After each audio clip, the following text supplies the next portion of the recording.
Does he have it? Medeiros is going to get it. He haven't got it! He's on the outside line though, going into the fastest corner on the circuit. Surely this can't work. Dominic Ligner has got a sensational run outside line now though for the heavy braking zone. Around the outside goes the Audi R8. Look how much Miller's caught back into play. Exactly, Miller's still such trouble. He's not on second and change. All of a sudden Miller's back in play. Can Barry do it? Big Barry's going to do it! Big Barry!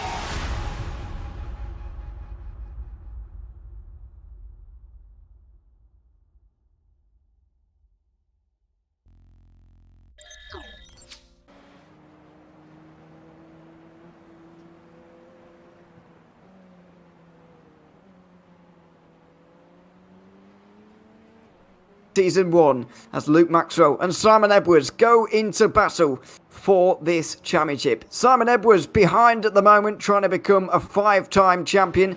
There isn't anything he can do tonight apart from stop Luke Maxwell winning, because Maxwell has to win to become a 2-time champion of his own. It's a very exciting day, the first championship finale we've had in 2 seasons as well, and we're very much looking forward to bringing it to you here this evening on the JPB YouTube channel. Welcome one and all. My name is Ewan O'Leary. I'm alongside James Parfitt for this one. It is a big day, James. We're very much looking forward to it. Well, unlike last week, it's very simple in terms of mathematics. Luke Maxwell has to win, or Simon Edwards is champion. If Maxwell wins, he's champion. It doesn't get more simple than that. No, I'm glad it settled down after last week. I've got to be honest, because I was just a head scratcher, but then the racing was absolutely incredible. To the back, and it was all sorts was going on. So 7 laps here with a pit stop.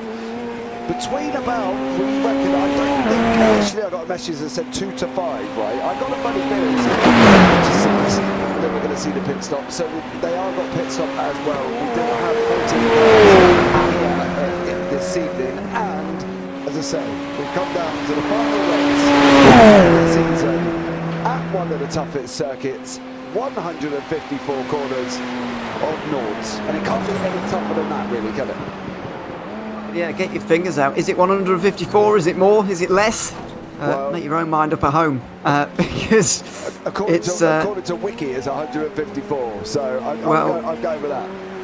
I bet if you googled how many corners are at the Nordschleife and you looked at the first 10 web results, went into their websites and see what they say, I bet you all 10 would be different, because it's quite astonishing with the arguments that go on. You think about the arguments that go on at normal circuits about how many corners there are, and then you take a track 4 times as long and then figure that one out.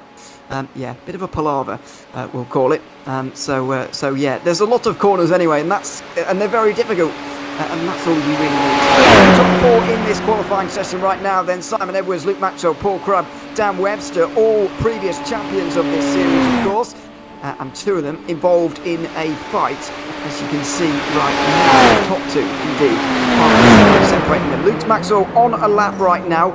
We've been in the session for the last 45 minutes or so, though, and we haven't been able to see Luke Maxwell improving during that amount of time, so it would be pretty impressive to see him do that from here. You mentioned the pit strategy there. Yeah, I reckon it could be even 3 to 5 laps, to be honest, in terms of when they're going to make their pit stop. But it's a 7-lap race. That's the most important thing here. One of the endurance races is going to be around 45 minutes here. And that is a real test around a circuit like this. It's going to be a real test of mental capacity, really, because as we found out during the officials this week, during only 4-lap races, you know, mistakes creep in by the end of it, and we're going 3 laps longer today.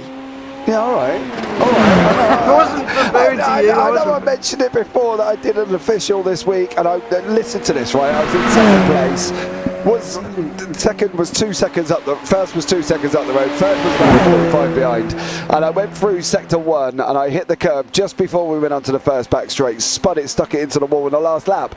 I didn't think I would tell you that and you were going to refer to it during the broadcast, and despite what you say, I know where you were digging on that one. I don't know. I think that the thing that nailed it for me is the fact that 45 seconds behind you was the next car and you were in second, which really just described to me the attrition that was going on there. Is kind of the point I'm getting at. I think you were more referring to my ability, weren't you? That's what it was. No. No, of course. Oh, right, so I've got no ability. Is that what you're saying? Oh dear, no, I'm digging myself even a bigger hole. But no, it's just one of those circuits, isn't it? And we don't very rarely get to them, these kind of circuits. Bathurst, I would say, another one of them, where you can really gain and lose everything in one race, really. We had that earlier on in the season. It made for a good sprint and feature round. This is an endurance round, if you've not been with us so far. This is the format where we just go racing for one big race, which is a little bit longer, 75% longer than the official races. Whereas the sprint and feature format takes on slightly shorter races with a reverse grid for race 2, or partial reverse grid for race 2. So that's where the differences lie throughout. And it's a very, very different format indeed. Two drivers still out there then, James Child and Jamie Bird, both able to still set lap times right now. I think James Child is in the final sector right now, or the second final sector. There's so many around here. And Jamie Bird is just coming out of Arenberg right now up to Adenauer Forest at the top of the hill here. Very difficult left-hander at the top of the hill there, which you do need to take slower than you ideally could, purely because of that braking zone for the next right-hander. But as we were speaking about a little bit beforehand, really, this 2-hour qualifying session is used mostly as practice, really. It's not too much of a run out in terms of qualifying. The times just kind of make themselves, and the earlier track conditions as well will have been a lot more helpful to the drivers than these later ones as well. So Edwards and Maxwell have both been up there. I think actually Dan Webster's improvement is the only improvement we've seen in the last 45 minutes when we've been watching. Yeah, it definitely has. That 610-008 has been sat there for a while. Just want to say a quick welcome in. Phil, as always, thank you so much for jumping in. Colin Wynn, very quiet, James. Car's well noisy. Oh, okay. Well, I've done some adjustments. Hopefully it's all good now as well. Paul LeMay, hi guys. Hi, Paul. How are you? Welcome in. Thanks so much for joining me. And then Daryl Taylor here. This is the interesting one. Bets on whether I can manage more than half a lap this season. So what do we reckon? Is Daryl Taylor going to survive what is known as the green hell here at Nords? So let's see. Colin Wynn is basically chickened out tonight. He said he's tired. So he's tired and he's had a 12-hour day, and now he's sat there at home chilling out, not doing nothing. So, you know, there we go, basically. Fair enough. It is Thursday, nearly the end of the week, so you know we can get towards the weekend. It's fine. It feels ironic me saying that though, when weekends are my busiest days of the week, but whatever. It's fine. I know for most people it's a bit of a time to just relax, and why not? John McCutchinson is out on an outlap right now, by the way. James Child couldn't improve there, and so Jamie Bird will probably be in 5th on the starting grid here. He's going to need 4 seconds of an improvement to go up the order any, which is going to be very, very difficult. But I think we can be encouraged by that top 4 there, not least the names in that top 4, which are quite frankly scary names to have. All previous champions. Jamie Bird getting things slightly wrong there. He looks like he's going to return to the pit lane. But the fact that they're separated by less than a second at the Nordschleife is a great test of just how close they are. Yeah, I think in general, to be fair, they've done an absolute stellar job. You know, this track isn't easy, and I don't care what people say about this track. It's not an easy circuit. It is so tough. There's constant lefts, constant rights. It's tough, and anybody that finishes, I praise them, to be fair. But the grid is up on your screen now, Ewan. Yeah, it is. The championship contenders 1 and 2. Simon Edwards will lead Luke. Paul Crabb and Dan Webster less than a second back in qualifying. Jamie Bird and James Child will share row 3, with Paul Clark in 7th ahead of Robert Woodward. David Rolliston and Daryl Taylor round out the top 10. Hopefully Daryl can make it through more than half a lap this season, as he mentioned there. I do seem to remember him having a bit of a terrible time last season. Hopefully it can go better this time. Phil Glover's 11th and Phil Jocelyn is in 12th, along with John McCutchinson, who I think will be sneaking in at the back. Oh, along with quite a few. Mike Brewston and George Gonzaga will also be there at the back. So a nice grid to end off the season, and a big moment as well in this championship. 7 laps to settle it, and 1 more race here at the Nordschleife. Simon Edwards is not going to increase his point score here today because of the drop rounds, but he needs to stop Luke Maxwell from winning. Otherwise, the man on the right-hand side of your screen there will become a 2-time Radical Race Series champion. having taken season 3 of the last calendar year. Simon Edwards going for 2 in a row, something that he has done before, of course. He's had 3 in a row. But nobody has been able to get 5 overall. That's what Edwards is searching for with this race here this evening. Phil Jocelyn will be the final driver to grid up. He just pops into the background of his screen there. And we are ready to go racing one final time in the Radical Race Series 2023 Season 1. The lights are going to come on now. Edwards on the outside, Maxwell on the inside. They dive on the short run towards turn 1. The pole sitter often takes it through here and has again. Simon Edwards will lead them on to the hats and back for the first time. Maxwell in second, and Crab and then Webster. The top 6, 7 remain the same. The top 8 indeed, they all go single file onto the hats and back for the first time. Not an easy section of the road to overtake. Paul Clark's gone off though, and off he goes in a big way actually with James Child. There's Clark going backwards. I think Robert Woodward has gotten through that one. It was John McCutchinson who'd really gained. He's already up to 9th place, and fair play to him. But bad start, I'm afraid, for Paul Clark. Yeah, it looked like there was a lot of people involved in that one. Clark, McCutchinson, Taylor as well. David Rolliston was another man that come into that clutch, jumped straight back to the pits. That's going to be a 9.5 minute time from where he was currently at this moment in time, but it is Crab and Webster side by side currently at the moment as well. Crab backs out, lets Webster take the front, and it is Simon Edwards 1, Maxwell 2, Webster 3. And here we go again now from the 2 protagonists up front. Trouble is, they're opening up about a 1.2 second gap over Dan Webster behind as well. So it's going to be interesting to see how this one pans out. We'll give this a couple of minutes and then we'll have a look back at the start from Paul Clark and see how he gets on. But at the moment, there was a lot of people involved in that incident. It certainly was. Clark has lost time. James Child was the other one I was trying to identify involved in that one. John McCutchinson's made good progress here, as has Mike Booson as well. Other driver that didn't qualify was George Gonzaga. He's up to 12th place and involved in a fight for 10th, currently being headed by Phil Jocelyn. But there's Simon Edwards at the front of this field. It's going to be a long race, 45 minutes here we're expecting roughly for the race winner. And even though Edwards has stolen a bit of a march right now, this race is going to and fro, and it's going to be about not making mistakes as well. All Edwards has to do here is prevent Maxwell from winning, of course, as Gonzaga's off the road and into the wall. Down here at the double left-hander. This is down at Metzgersfeld, and he's found the wall, unfortunately, on lap 1. George Gonzaga as well. He's still going currently at the moment. It'd be interesting to see if he's still going in the right direction and see if he's got any problems and see how he gets on. But he's looking fairly straight. I think he got away with that one. So he'll be able to keep going as well. We've got Phil Glover in a nice little tidy battle in the middle as well. He's got Mike Bousson tucked up right behind him currently at the moment. Darrell Taylor has survived. Yeah, he's survived the first half, so we're good. And Taylor now battling down with Jocelyn as well. But Edwards and Maxwell within about 4 tenths currently at this moment in time. How is this going to pan out here? Maxwell knows what he's got to do. Is he going to push this, or is he going to sit back and think, well, I've got time?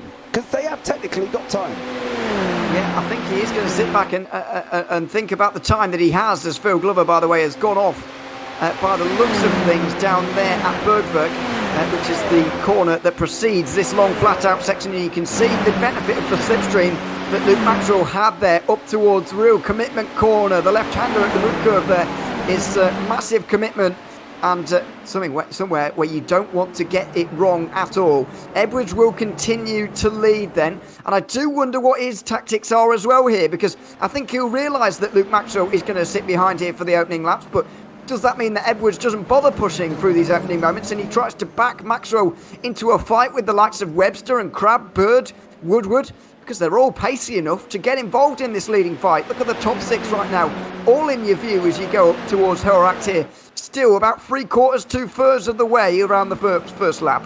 Yeah, we are. We're coming around now to this very fast-paced section of Nords, and we have got Edwards, and we've got Maxwell, and we've got Webster. Then we've got Crab tucked up coming onto the back of them as well. Then Jamie Bird not too far back from that. We've got David Rolliston battling away with Phil Glover there. It looks like Glover's had another incident currently at the moment as well. So Phil Glover's got to be careful, but it is going to be all about what these front two are going to do. This section can be quite fast. Once they've gone around this right-hander, then they're going to go up round the hill and then the left, and then that is it. It's quite a fast-paced ending to this lap here before they get on to the long back Donahoe straight at the end here as well. So it's going to be interesting to see. I think Edwards got to stay cool, he's got to stay calm. One mistake, he knows he's going to be done. So from their point of view, I'm hoping they don't, because we want to see good racing right to the end, Ewan, don't we? We don't want it all to end because Edwards goes off or Maxwell goes off. We want to see these guys battling for these 7 laps. We certainly do. We want to see this go right down to the wire, as it did in Season 3, where it still wasn't decided on the final lap between these two. Edwards won the race that day, but Maxwell took the title with 2nd place. That's because he came in with the advantage. And while he does have a points lead into this one, it won't last as things stand, because Edwards is worst drop rounder at the moment. His best worst score, if that makes any sense, is currently better than anything you can score in the endurance rounds, which of course this is one. Now this is a big moment in the race. Onto the Jottinger Hill for the first time. Maxwell is going to go for it then. Simon Edwards not able to hold him back here. It's too long of a straight. The slipstream is too big and Maxwell is through. Although Edwards is going to tuck back in here. And he's got typically Simon Edwards' good straight line speed. He's going to go back past him possibly. Under the Boelstein Bridge they go, in towards the Tiergarten. That could be a sign of things to come. Maxwell can't get past too early, otherwise he's going to get repassed here. And he's got to be careful of Dan Webster as well, who's very close to him, as is Paul Crabb. The top 4 separated by almost nothing as they come to the end of lap 1. Yeah, look, you see how powerful that draft was down that straight there as well. And don't forget, some of these guys obviously were all on open setups as well. So different wings, different setups, different way the car reacts, the way it goes on here as well. And as you saw, Edwards, Maxwell pulled up, he went out, he overtook. Maxwell come back at him again, so he did it a little bit too early there. I think he's going to be learning from that one and seeing if he comes in a little bit later. The worst thing though as well is running too wide after the bridge. That dropping down into that downhill section seems to all of a sudden in your head get really, really, really tight, and if they don't play ball with each other there, that could be a natural disaster waiting to happen. And it isn't just going to be the front two, it'll be the 2 behind, because of how close they are racing. There could possibly be 4 cars involved if something goes wrong here, but it is all about these front 4 at the moment. Edwards, Maxwell, Webster and Crabb. I wouldn't want to be calling this Ewan how it's going to go this early on. I've got to be honest, I think I think I'm going to get worried about it after about lap 4 or 5 to see how this gets on, because I think these guys are just going to be swapping backwards and forwards. Yeah, they've got to get through pit stops first. I think they're really crucial in this one. We said earlier on that at a push, I think we heard from Darryl Taylor, at a push you can get 6 laps out of these cars, but is anybody going to do that? I'm going to guess not. It's going to be 5 maximum, and so at the end of this lap, I guess theoretically you could pit. Is it realistic? Probably not. As we referred to earlier on, 3 to 5 pit window in my opinion. But it just remains to be seen how that pans out, because when you are on your own out here on the slipstream of anybody to pull you back in, it really is you versus the driver you're against in this. And so out of these 4, the driver that pits on their own might well come out of it either in front of everybody else because they've been fighting with each other, or well behind everybody else because they've not been drafting as the others have. So let's see which one turns out to be the right call. But the worst thing for Luke Maxwell is here that he doesn't really know which one the best one is right now. And even just following Simon Edwards wouldn't be good enough, because what if Dan Webster and Paul Crabb get into the lead? And what if they start battling over 3rd place? That's no good for Webster. That's no good for Maxwell. It's, Edwards doesn't care whether he finishes 1st or 15th today. As long as Maxwell doesn't win, he does not care. So it's an awful situation for Maxwell to be in. I can't imagine how he's feeling in the car. Well, to be fair, when I saw him up at obviously iLounge Racing, he just seems a very relaxed guy to to talk to. He doesn't, do anything fancy with the car. He just doesn't do anything dramatic with the car. He starts with the tyre pressures and moves on from there. And he just seems the type of guy that I don't know if pressure is something that he feels. I don't think he is that way. I think he's just very determined, as you can see here, to try and get past Edwards. And no, Dan, take it easy. I think everyone's taking it easy. Yeah, I don't think that would have been a good idea there, because he was carrying a massive overspeed, Dan Webster. But I think from Maxwell's point of view, I think we're more probably feeling the pressure than he is, to be honest. I don't think he's that much under pressure at the moment. I think if he got to lap 5, 6 and he was in the same position, then maybe. But I don't think he's probably feeling it at this moment in time. I think from his point of view, he just wants to keep it on track. Oh. Here goes Webster. Here goes Webster. Up the inside, possibly. He's not involved in this fight, of course, and he wants to try and get positions. Maxwell goes around the outside at the top of the hill there. He'll stay in front, but what's that gap like to Simon Edwards now? Because it's all about the slipstream, and we're about to have that big toboggan run through the final section of this circuit, where it really doesn't matter about slipstream. It's really driver versus driver. Maxwell all of a sudden will stretch his legs over Webster and Crabb, but he needs to stay with Edwards, and he can see the importance of this one. He saw his 2 wheels in the grass through there. He realises that this is an important moment in this race. He needs to stay in touch with Simon Edwards here. Yeah, he's got to. I'm wondering if he's sat in that car, thinking, Dan, I really don't need you right about now. I need to concentrate on what's going on up here. The gap's out to about a second. He's more likely to be under attack from Webster and Crabb than he is to be attacking Luke Maxwell at the moment. You can see the side of the cars. They look like both sides of Edwards and Maxwell has been damaged at some point there as well. But the gap's down to half a second now, so Edwards lost a massive chunk of time. And as he just saved Luke Maxwell from becoming under attack from Webster now, because Maxwell can use that drive view, and he's now in the slipstream as well, which will help him stay away from Dan Webster. I'm honest with you, I think that Maxwell saved himself there. I didn't see that Edwards did anything particularly wrong, but Maxwell put in a terrific final section of this circuit, and he's back in contention again. He's back in the slipstream, which is so important. I know there's still 5 laps to go here, but that was an important moment. With more than half an hour remaining, and he's even a distance to make an overtake. So after that mistake, he might even be in a better place than he was this time last lap. Let's see if he even attempts it again, or whether he wants to continue to follow the leader. Well, he's going to pull to the outside line, and is this going to be the time on this occasion to go through? He's on the outside, he'll pull alongside and through. Maxwell's through, and what about Webster? Webster's coming on the outside line here, side by side into the tear gun. Webster backs out of it again. Paul Crabb's barely touched the throttle so far this race. He's pulled along by everybody here, and Luke Maxwell is in championship winning position, I should say, for the first time today. Yeah, but he's just gone across the fastest lap of the race on a 6:12.962. We did see 6:10s in practice, so we'll say, or practice stroke qualifying, or quali practice, whatever you want to call it. It was down to a 6:10. I think from Maxwell's point of view now, he has really got to try and do 2 things. A, put the hammer down and try and gain as much possible room as he can and try and survive.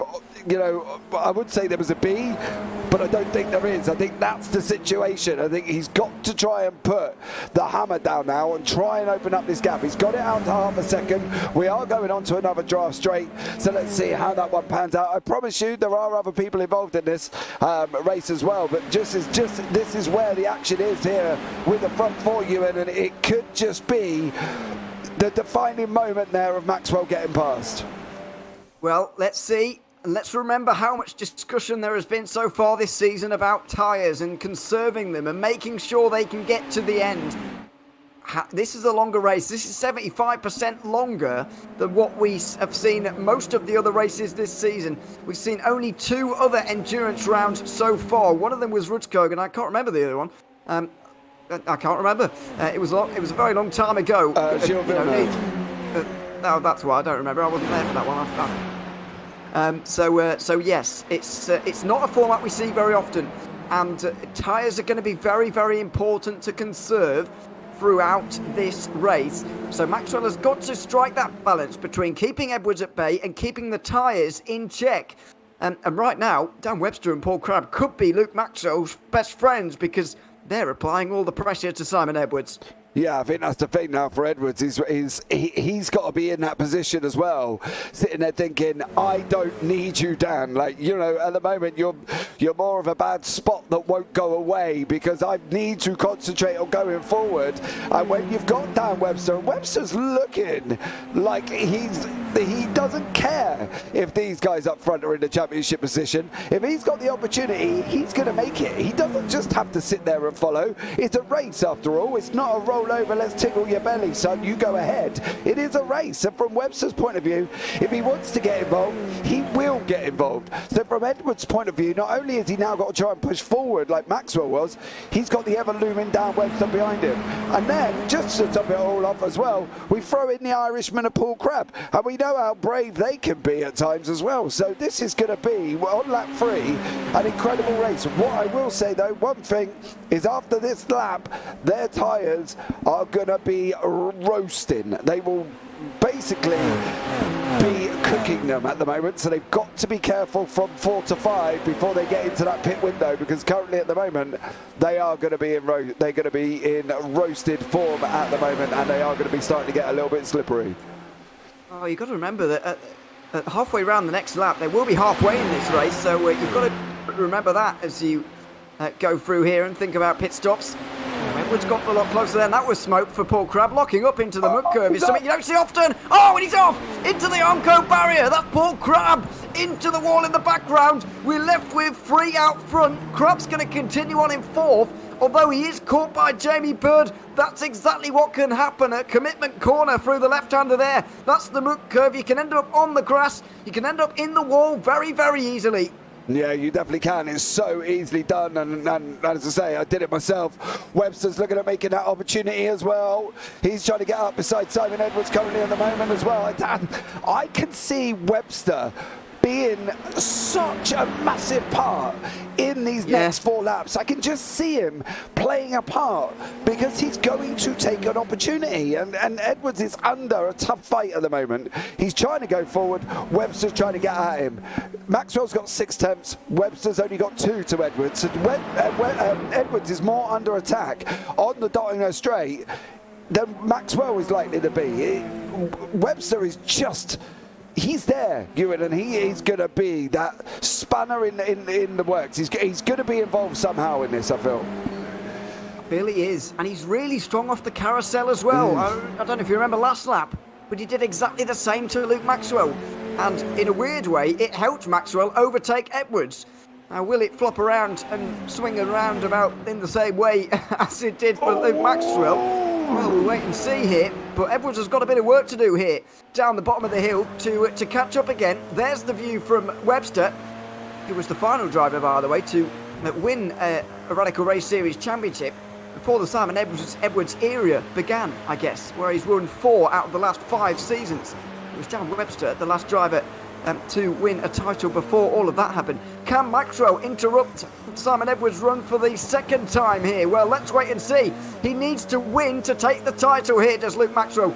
And at the moment, he would be taking it home. That's the situation if you've just joined us. Simon Edwards trying to chase him down to prevent that from happening. Here comes Dan Webster as well, but that's quite a big gap for Luke Maxwell to hold. Going on to the Dottinger Ho here for the 3rd time, and here comes Dan Webster as well. Are they getting dragged into a fight for 2nd before they've even caught up to Maxwell here? Well, it's less than 1.3 seconds now, but what's the use of that? You've not got the slipstream at that distance, and Simon Edwards will begin to worry a little bit, I think. He's got good straight line speed, and in a heads-up drag race, he is going to beat Dan Webster down to the Tiergarten here. He will get up to 2nd once again, and with that straight line speed, might just save him a little bit later. But are there going to be any pit stop games here? Are we going to see anybody in? No, they all stay out just for the moment. That's the gap now that Luke Maxwell absolutely needed. and he needs to hold to take this title. Yeah, we did say he needs to put his boots on as soon as he got into first. Paul Crabb is in the pits as expected after hitting the wall as well, and obviously running across the barrier there as well, which dropped this group down to 3. I'm just a bit worried now that we've actually only dropped back down to 2, and one of them is Dan Webster. Crabb's in, McHutchinson's in the pits as well. Are these guys going to be going one more lap? Is Webster going to be able to go longer? He's been sat in this place. Would have Crabb gone longer if Crabb hadn't put it in the barrier as well? Probably. So from Webster's point of view, this has been an absolute godsend sitting behind him.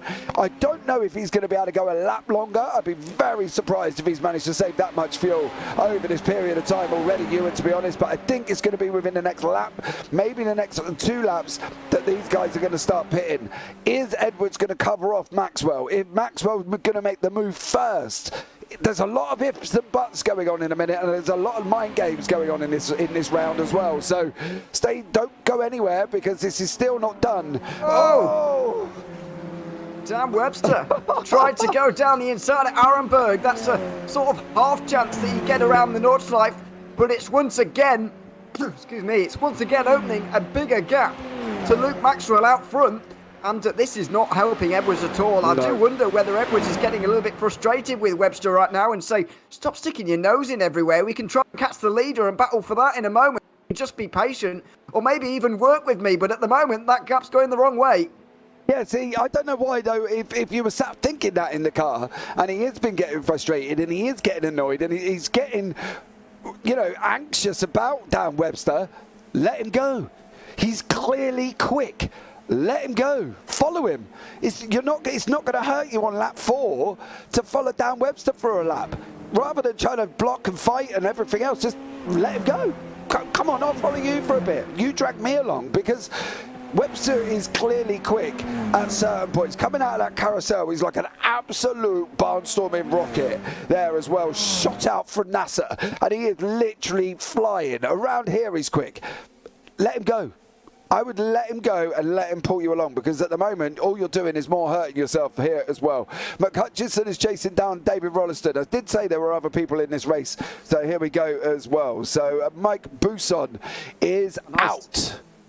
Nice move.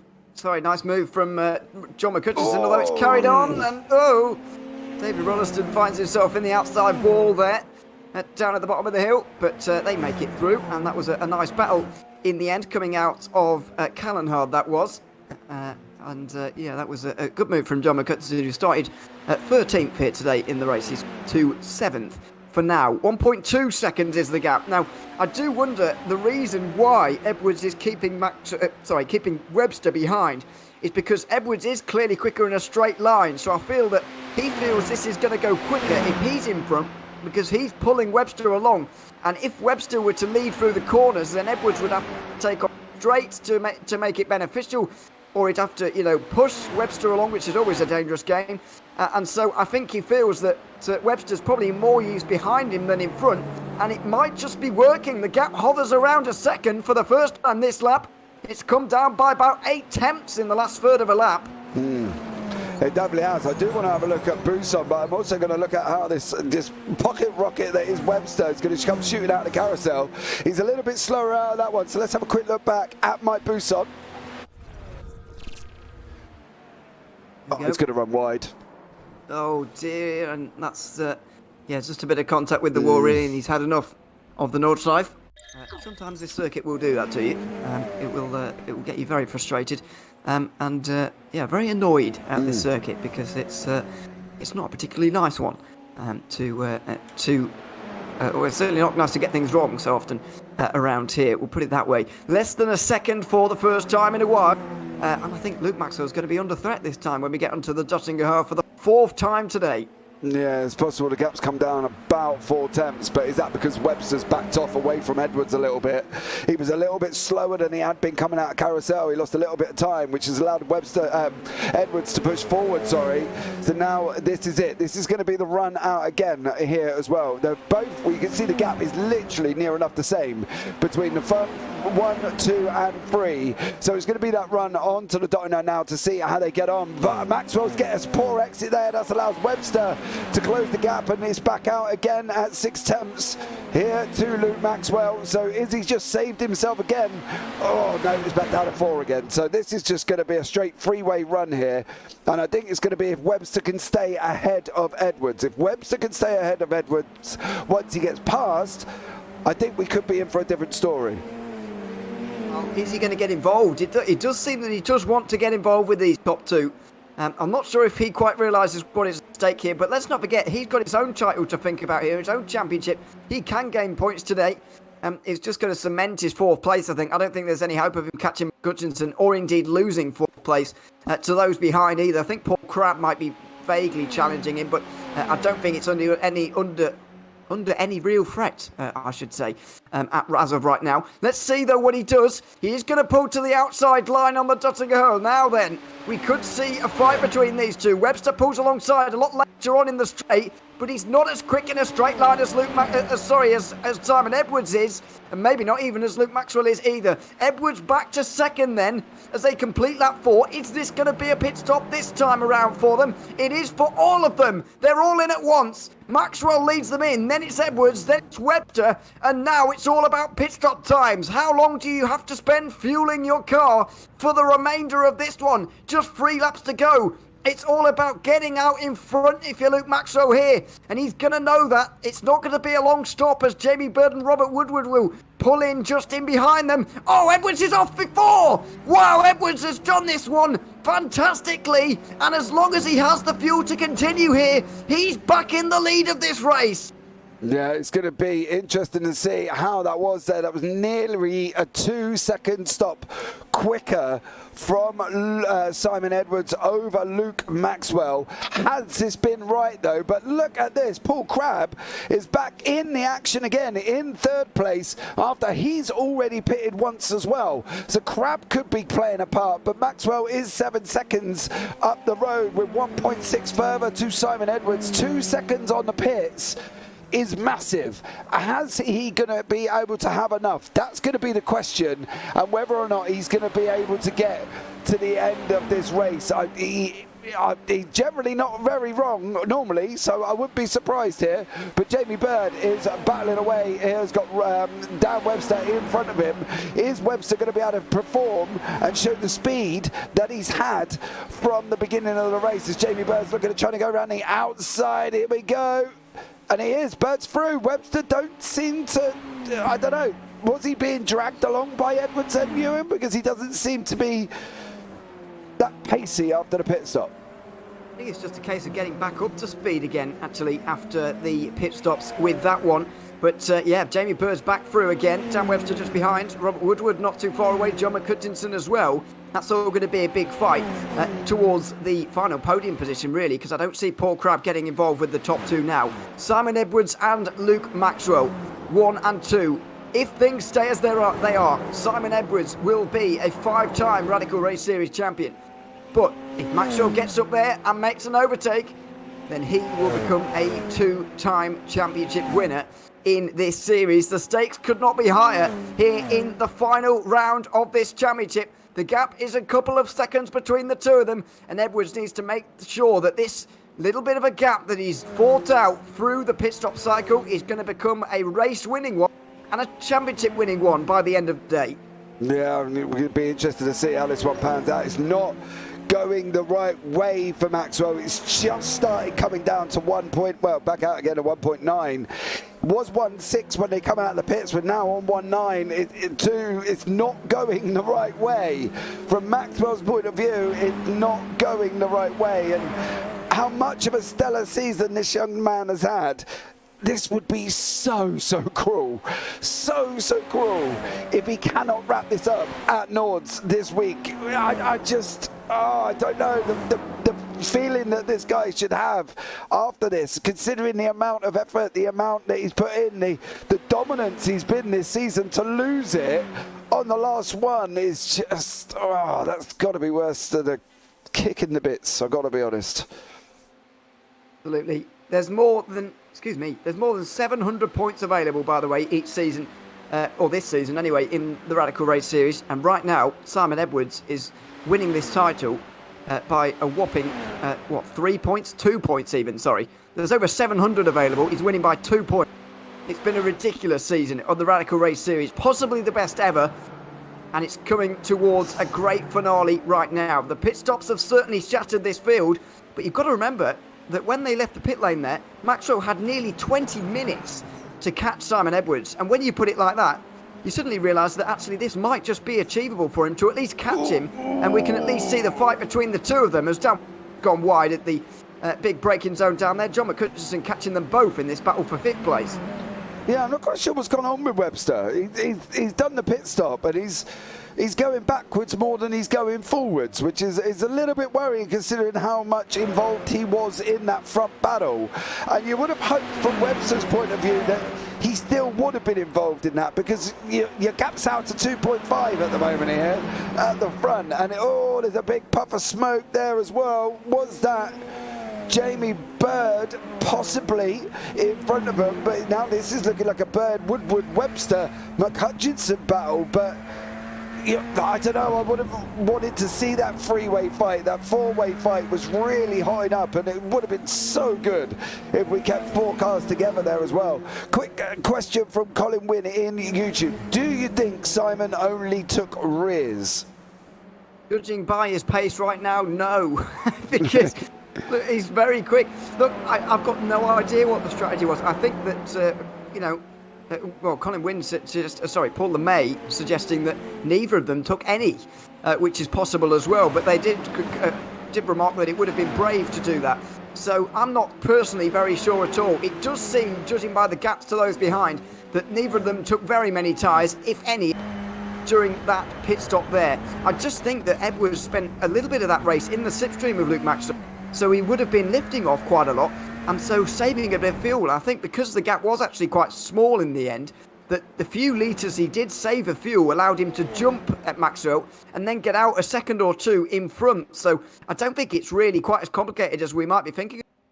It could just literally be down to fuel levels between these two, and Edwards may be doing this one right to the very milliliter here in terms of fuel. I don't think there's going to be an ounce of fuel left in Edwards' car by the time this race is finished. I think he's tried to calculate this to absolute perfection.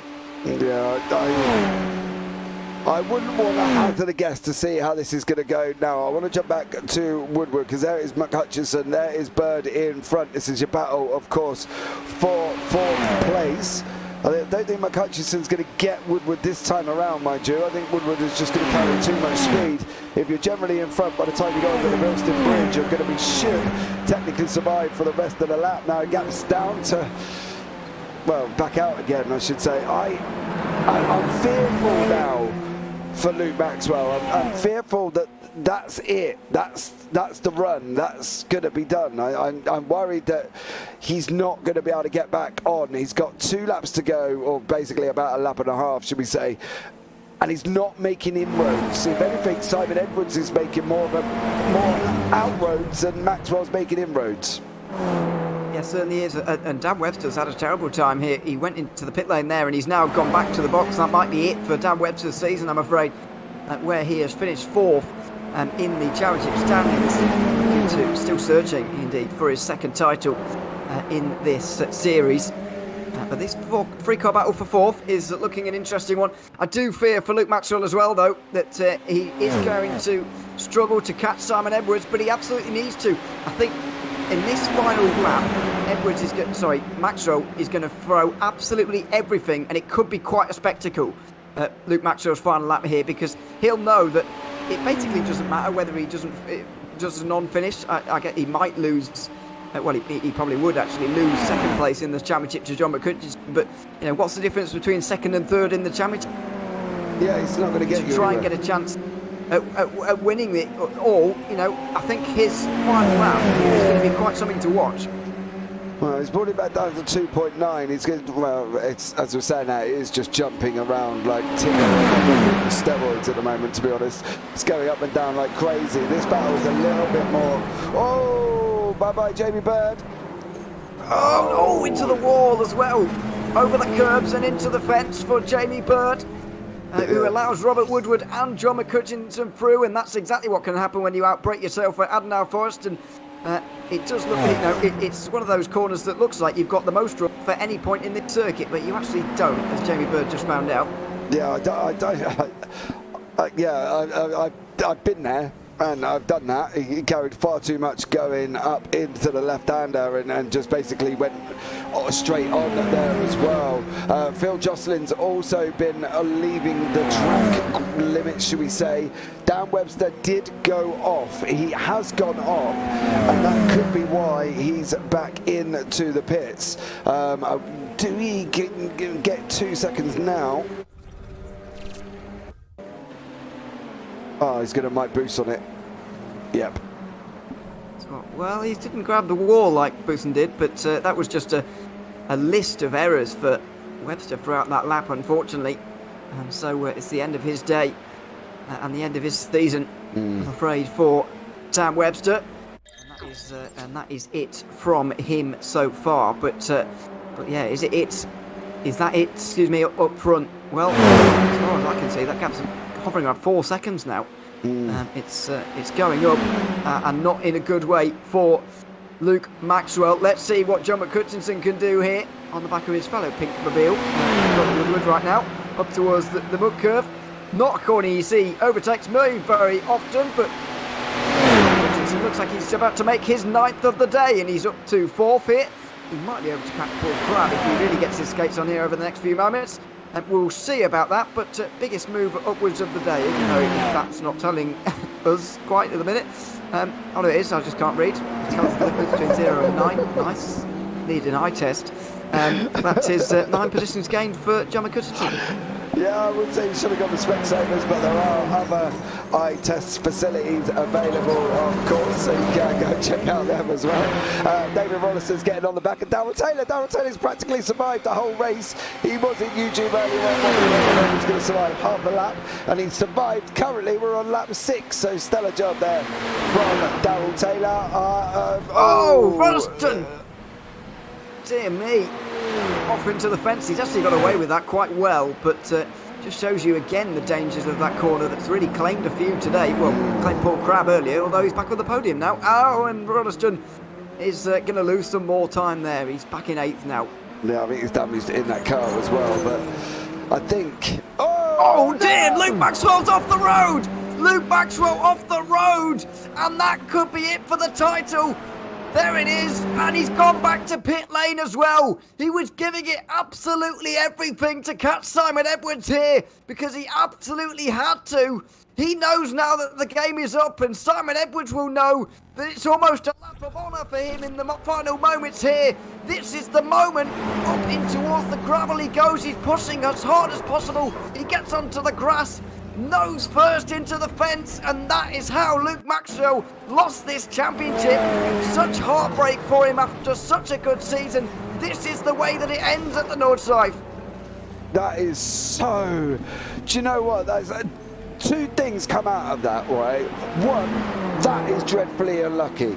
Absolutely guttering for that man. But what I want to look at is how he comes off this. He's going straight. There is no reason, technical reason, for that car to go there. It should have just run up the grass. It's so unpredictable with the build format and how this is done. That just shouldn't have happened in general. That should have just been a nice straight run off the grass and carry on. But for Luke Maxwell, it ended in the situation that he's in now. Is it Simon Edwards? Is this what we're looking at now? He's got a lap of the Nords remaining. He's got 12 seconds over Crabb. Maxwell's in the pits. Webster's in the pits. Rollo's out. Buson's out. Edwards coming round to start the final lap of the race. And as you say, lap of honour. He's just got to finish. I wouldn't be surprised. His last lap was a 6:16. What are we predicting for his next one? 6:20? Quite possibly. We do have Luke Maxwell in the interview waiting now. We might be able to chat to him with still more than 5 minutes remaining in this one. We might be able to chat with him with just what happened there. Real heartbreak for Luke Maxwell here in the final moments of this championship. On the penultimate lap of this championship, he's crashed out, wasn't able to get to the win, and unfortunately that is going to be it. It's going to go to Luke. It's going to go to Simon Edwards, and John McCutcheon, by the way, is going to get into second in this championship right now as well. Let's bring in Luke Maxwell here on this final lap. to prevent him waiting around longer for partly. Luke, welcome to the booth. Sad to have you here before the race is over. Just tell us what happened there on that penultimate lap. Well, I was just giving it my all really to try and keep up, and in the end, too many mistakes. Tyres were very hot, and I just couldn't keep the pace of Simon. Massive congratulations, brilliant championship overall, and we've had we've had a great battle throughout the series. So I can't really have too many regrets, to be honest. And it's been great fun to watch you as well. I mean, were you surprised though that Simon Edwards came out in front of you after those pit stops in the manner that he did? Not really. We've done a couple of runs together and a bit of practice this week, and he's definitely been able to hold the car longer for on the tyres and stuff. So I think I probably did overfuel a touch, but he may have underfueled a little bit as well. So I was thinking if I can keep in his slipstream, I'll be all right. But yeah, he was just too much pace tonight. So that's the way it goes. It certainly does. I mean, overview of this whole season as a whole, then, Luke. I mean, you have dropped to third in the championship now, but John will actually overtake you in that one. But I suppose it won't matter to you too much now. How would you assess this season overall after all that's happened?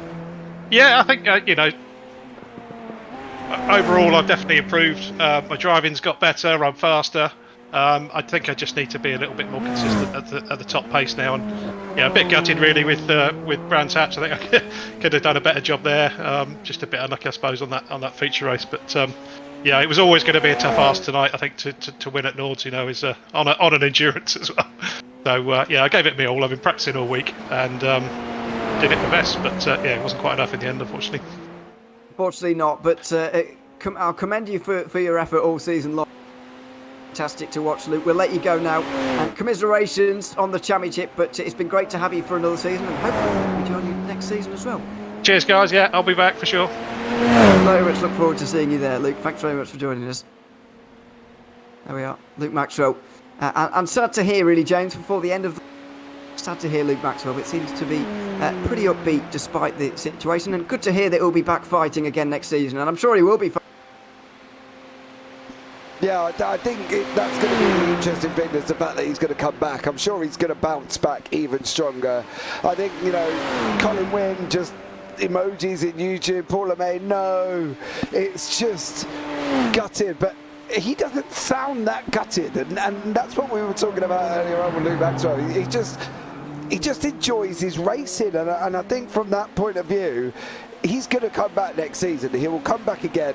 He will be even stronger, and I think he's just doing a stellar job. And he said he's improved every single race and every single year, and he's just got better and better and better. And now he's just got to work on one thing: is consistency.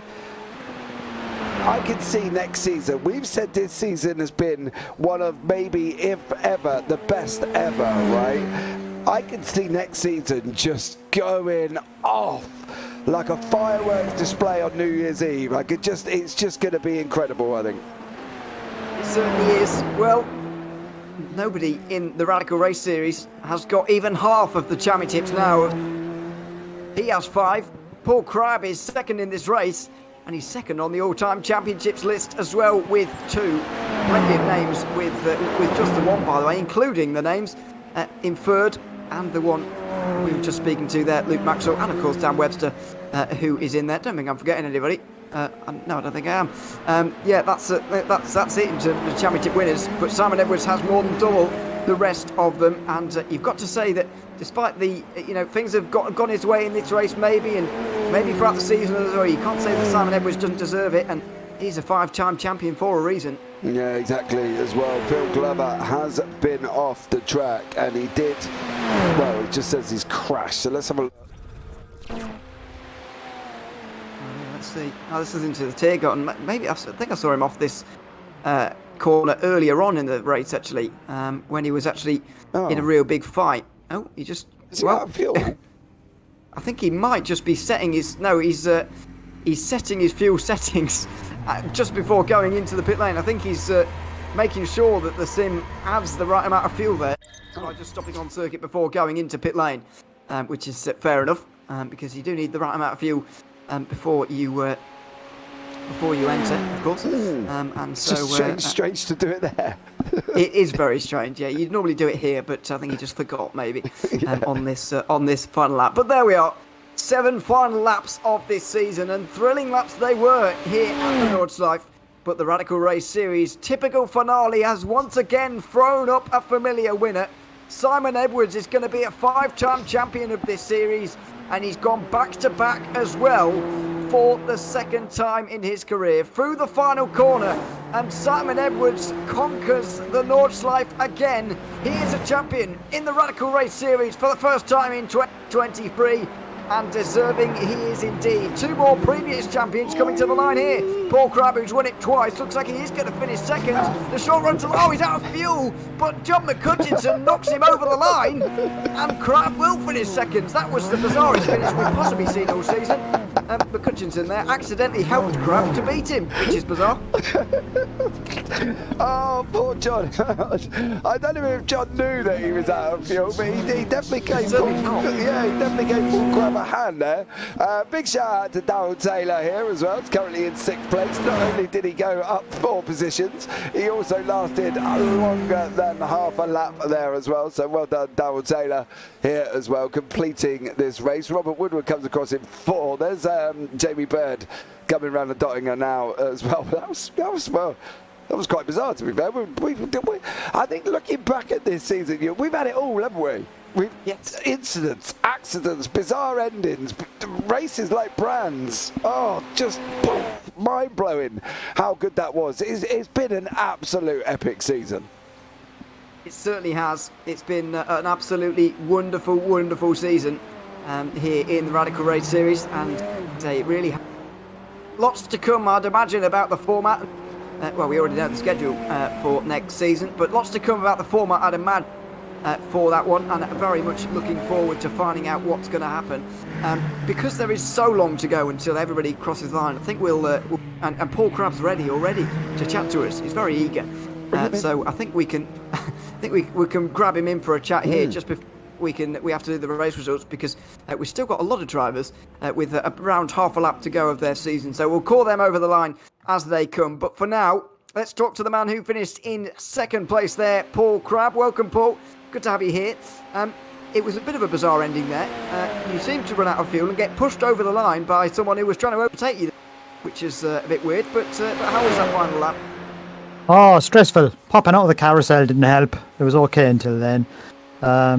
And then I had just enough down the straight and ran out of fuel going into the final turn to the finish line. But I think the finish line is just after the turn, so it was okay. It's very early, certainly, just out the final turn. I mean, in terms of that race, came into the pits with the lead, or you were near the leaders when you came in the pits, just that little bit of a mistake at that really committed left hand that obviously scraped down the wall. Do you feel like that really kind of wrote off chances for a race win with that mistake there? Yeah, it gave me a little bit of damage, which I had to come in and pit for, and put me 4 or 5 seconds behind. I just had aero wash going around there because I normally nail that corner every time, and I was fortunate to get away with it, to be honest, and come back from it. It was, it's not often you see someone come out the other side of that, so fair play. In terms of whole season reflection, I suppose, how will you look back on this season here? Obviously, you've had more successful ones in the past, but still, you've had a number of good races here. We've spoken to you a number of times. Your placing in the championship is not bad at all. How do you assess this championship overall? Oh, God, bit of a disaster, really. I kept screwing up. So I'm definitely down on pace a bit from the lead guys, but I'm clawing my way back. But it's hard work with these guys. It really is. There's no two ways about it. It doesn't look easy. There's no doubt about that. Will we be seeing you next season? Can we look forward to your presence once again? Oh, definitely. I love this league. It's just great fun. Yeah, we love it as well. We love covering it, so we very much look forward to seeing you again next season, Paul. But for now, we'll let you go. Congrats on 2nd place here tonight, and we'll see you next season. Yep, thank you, gentlemen. Thanks very much. Paul Crabb there in 2nd place here tonight at the Nordschleife. Well, there's just a minute to go until the crosses the line for the final time here, James, in this season. And as you said, it's had pretty much everything here. And it would be a shame to see it come to an end, but hopefully a just as exciting one, at least, will be starting up in just 2 weeks' time. We've got a lot to look forward to.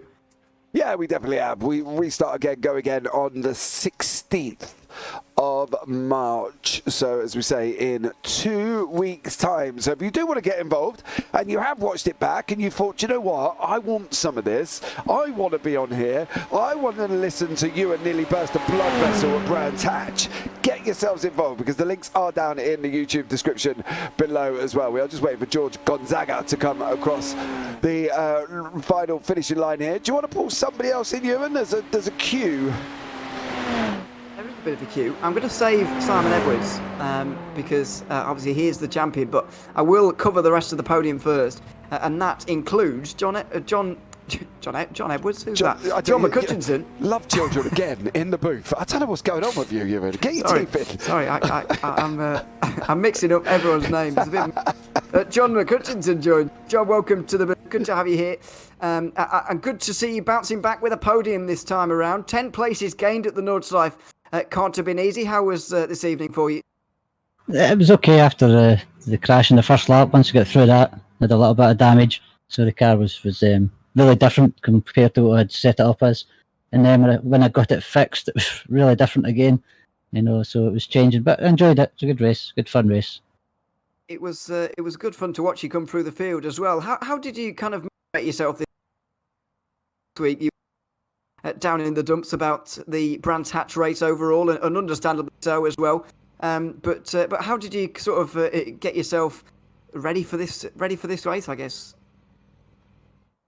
Another week, another race. That's in the past now. We'll not talk about that anymore. I've said what I've said. Still think what I think, and that's the end of it. But I've always liked Nordschleife. I really enjoy racing this track, so always up for this one.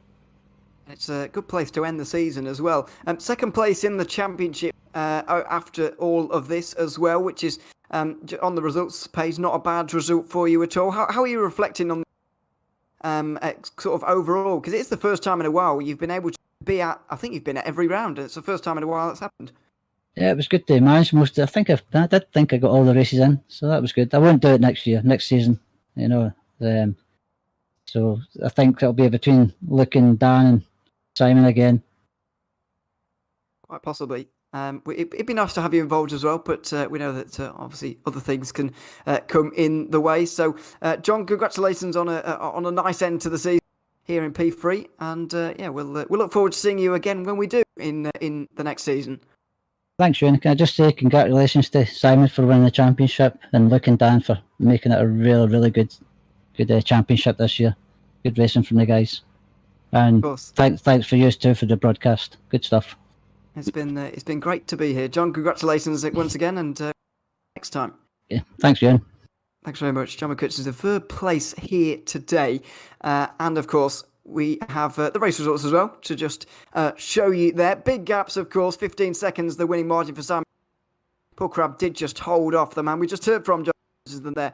Ahead of Robert Woodward, who had over a minute ahead of Jamie Bird. Then Darrell Taylor ahead of James Child. Phil Jocelyn was 8th ahead of Phil Glover and Paul Clark to round out the top 10. George Gonzaga was in 11th ahead of championship contender Luke Maxwell. Finishes down in 12th ahead of Dan Webster. Mike Royston and Mike Booson to round out the drivers here this evening. Very good to see, and a good field. And it's been a good race. Now, I think we've kept him waiting long enough. It is time to bring in our champion, Simon Edwards. Simon, welcome to the booth. Race win once again, but that didn't matter so much. You were preventing Luke Maxwell from doing it, I suppose, which is the more important thing. Just how were you feeling throughout those 7 laps? Because I was tense and I was only watching. How were you in the car? I was really tense. I was sweating like crazy, especially with Dan. He had the pace to keep with us, and he had better braking than me. I was running virtually no downforce. But because I was on long gears and I could see him, he was on medium gears, he could get to me quite quickly in his 6th gear, if you know what I mean. So he could always threaten me. So he was scaring me to death that he'd get between us, and and my little sneaky strategy of taking all the fuel I could in the first stint to take a short stop might not have worked, but that's what got it me in the end, I think. Just getting out that little bit ahead so that they couldn't be in my draft.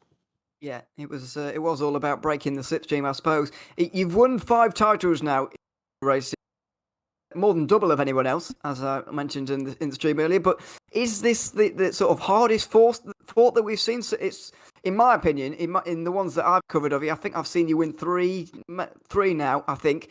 In my opinion, this has been the closest and certainly been the most entertaining. A spectator's perspective in terms of just watching. Has it been the most entertaining, the most hard fought for you as well, or how would you assess it? Yes, and to be honest with you, with 3 races to go, I didn't think I was in it, to be honest with you. No. So to come away with it, I mean, I'm sad for Luke because he came back from a not turning up at the first race, and he came back and he looked like he could win that. And just his brands has let him down, I suppose. But yeah, I don't know how I did it. I really don't know how I did that one. I don't either, to be honest. There was a point at Brands Hatch, by the way, where you were winning the title with no point of reply for Maxwell at all today. But that changed a little bit, and things changed a little bit. Looking ahead to next season, a couple of weeks away already. They do roll. Will we see you there? Are you going to be back again for another title defence? Yeah, I'll certainly come back. I'm hoping they're going to change the format a tiny bit again, just maybe the weather or something like that. Because we've been running in fixed conditions because of the car and the tyres. I'm just wondering if we can maybe vary it a bit, but I'll come back regardless. But it would be nice to have a tiny bit more variation. We're going to have rain, sure. Simon. We're going to have rain. Rain. Yeah. I mean, yeah, I might not come back then. We'll see about that. We'll see when we get it. But there we are. But Simon, thanks for joining us once again. It's been great to have you here. And I'm sure there will be a lot of discussion, by the way, in the off season about format and conditions and all that jazz throughout. Before the next 2 weeks. So we look forward to that. But we'll see you next season, Simon. Congratulations on winning the title here tonight. Thank you, guys. And thank you for the broadcast. It's been excellent all season and the previous season. Yeah. Thanks very much. It's been great to be here. Simon Edwards, champion once again in the Radical Race Series. Now a chance to bring in Phil Glover after a top 10 here today. Phil, welcome to the booth. Good to have you here. The Nordschleife has served you up a top 10 here tonight. So you must be pretty pleased with your evening, maybe. Yeah, but I didn't deserve it, to be honest. I had so many offs. It was unreal, really. I mean, Sabrina up there must be turning in her, I was going to say grave, but yeah, she should not be happy with me, will she? We didn't see all of it. We did see No. we did see you stopping before the pit entry at one point. Were you figuring out fuel levels or something there? Yeah, well, so what happened was I came into the pits because I had some damage, and I thought, okay, well, that's on the positive. I can refuel. But of course, I'd tried to figure out on the fly how much fuel I'd need. And I thought if I get into the pits itself, it'll start perhaps fueling me. So that's why I hung off. And it confused me because Dan joined in the on the channel because he'd crashed out. So I thought he'd finished the race. So I was thinking, oh, well, maybe I must have finished the last race, must have done the last lap, but obviously I hadn't. And then I had quite a margin from Paul Clark, but then having to do that put a lot of pressure on me because Paul was catching up. Paul's fairly quick, so I just managed to hold him off. I did just about. I mean, it's towards the end of another season now, Phil. How is this season gone for you generally as you're looking back at it? Well, I've had a lot of fun, so that's the main thing to say. It has not gone great for me, to be honest, more recently. So, I don't know. On the positive, that means it's going to be every chance of it being better next year, isn't it? Or next season. I suppose so. If you look at it like that, I guess we will be seeing you next season again, Phil. Absolutely, yeah. I enjoy racing with these guys. It's great fun, and having you guys commentators, just the cream of the crop, really. It's great to be here every week. We thoroughly enjoy it. Phil, thanks very much for coming to join us as you have pretty much every round this season. So we thank you very much for that, and we look forward to seeing you again next year or next season even. Yeah, look forward to that. Thanks very much. Phil Glover there, 9th place here today at the Nordschleife. One final interview as well before the final championship standings that we do now have at our disposal. Dan Webster, who now joins us, 12th place on the day, but was more notably very much involved in the leading fight earlier on. Dan, welcome to the booth. Good to have you here. How were the first 4 laps or so of your race? Because it was quite tense up towards the front at the opening of this race. Hello, gentlemen. Yeah, that was fantastic. The first 4 laps, anyway, were really good. I'd only popped into the waiting room there to congratulate Simon, but yeah, really enjoyed that. It was really good. I was actually thinking I got a shot at winning this, but obviously I made a mess of it, so never mind. What did happen to you after the pit stops? Because something just seemed a little bit off. It just seemed not quite right. Yeah, I was enjoying our race so much that when I got to the pits, I'd forgotten to actually add any fuel. So then I was frantically trying to add fuel to my pit box thing and made a mess of that, and then ended up adding about 40 litres of fuel. And then as I pulled out the pits, I was looking at my black box to see how much fuel I had on board and slid straight into the wall. So it's just a catalogue of errors there. It's certainly second half of the race didn't quite go as well for you. But looking back at the championship as a whole, you finished 4th. In the end, I think the actual ending standings have done you a little bit badly, really, compared to your actual performance throughout the season. How do you assess it over place finish? I think I had a pretty poor start to the season, so I used up all of my drop scores pretty much straight away. So that the pressure was on then to have a good result every week. But I mean, in terms of enjoyment and the actual season, it's the best one by far. It was fantastic. It's really good. I would have to agree. Will we be seeing you next season? Yeah, definitely. I mean, I'll join as many races as I can. I mean, this time of year gets a bit busier for me at work, so sometimes I can't make as many, but I shall certainly try. Well, we look forward to seeing you in the next season, of course, Dan. But thanks very much for joining us here tonight. Congratulations on a good season, and we'll see you in a couple of weeks. Yeah, thank you. Thanks for the job you do, guys. Superb. Thanks very much. Dan Webster at 12th place today, but more importantly, 4th place in the championship standings. And we can now bring you those 5 at the end of this season of the Radical Race Series. Simon Edwards is crowned officially champion by 5 points here ahead of John McCutchinson. 6 points behind Luke Maxwell.